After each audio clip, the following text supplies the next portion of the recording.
Perkenalkan, nama saya Raflin Ibrahim Tambunan, Prodi Teknologi Rekayasa Perangkat Lunak kelas C. Di sini saya akan memaparkan sedikit tentang sejarah perkembangan teknologi informasi.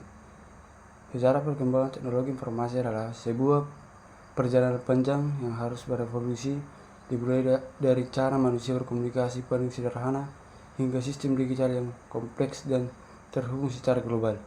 Perkembangan ini dapat dibagi ke dalam beberapa era utama, dengan penemuan-penemuan penting yang menjadi tonggak kemajuan. Berikut adalah gambaran umum sejarah perkembangan TI. Yang pertama, era para mekanik. Yang kedua, era mekanik. Yang ketiga, mesin cetak. Keempat, kalkulator mekanik. Kelima, mesin analitik. Keenam, era elektromagnetik. Keenam, telegram.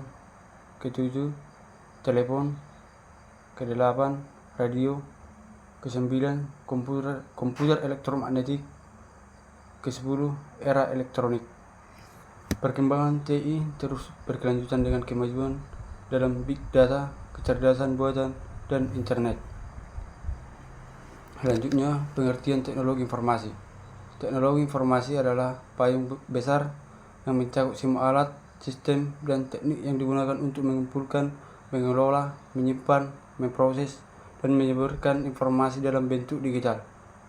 Pada intinya, TI adalah penggunaan komputer, perangkat lunak, jaringan, dan perangkat lainnya untuk membantu manusia bekerja dengan dalam data dan informasi secara lebih efisien.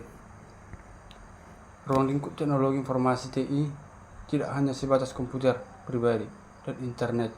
Ruang lingkupnya sangat luas dan meliputi berbagai elemen seperti perangkat keras, perangkat lunak, basis data. Selanjutnya, fungsi dan tujuan TI. Tujuan utama dari TI adalah untuk meningkatkan efisiensi, produktivitas, dan pengambilan keputusan. Beberapa fungsi utama meliputi penyimpanan data, pengolahan data, komunikasi. Definisi dan konsep data. Definisi konsep data secara sederhana, data adalah representasi mentah dari fakta, angka, atau simbol yang belum diolah atau dipresentasikan. Data biasanya berupa apa saja, mulai dari nama seseorang, tanggal, jumlah penjualan, atau bahkan hasil pengukuran suhu. Data itu sendiri tidak memiliki makna jika tidak diolah atau ditempatkan dalam konteks tertentu. Contoh data: angka 25, kata Jakarta. Konsep data bisa dipahami melalui beberapa aspek utama. Yang pertama, hierarki data. Yang kedua, siklus hidup data. Yang ketiga, jenis-jenis data. Selanjutnya, definisi dan konsep informasi. Definisi informasi secara sederhana: informasi adalah hasil pengolahan, manipulasi, dan penafsiran data yang telah diberikan makna, konteks, dan tujuan. Jika data adalah fakta mentah yang berdiri sendiri, informasi adalah versi data yang sudah diorganisir, dianalisir, dan dipresentasikan sedemikian rupa sehingga menjadi berguna dan memiliki arti bagi penggunanya. Konsep informasi. Konsep informasi dapat dipahami melalui 3 ciri utama yang menjadikan berharga. Yang pertama, transformasi data. Informasi lahir dari proses transformasi data.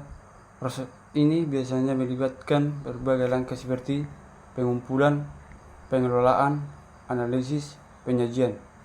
Yang kedua, kualitas informasi. Informasi yang baik harus mengetahui beberapa kriteria kualitas harga bisa digunakan secara efektif. Ciri-ciri ini sering disebut sebagai kualitas informasi. Yang pertama, akurat. Kedua, tepat waktu. Yang ketiga, relevan. Keempat, lengkap. Kelima, dapat dipercaya. Nilai informasi. Sebuah informasi bergantung pada seberapa besar manfaat yang diberikan kepada penggunanya. Sekian dan terima kasih.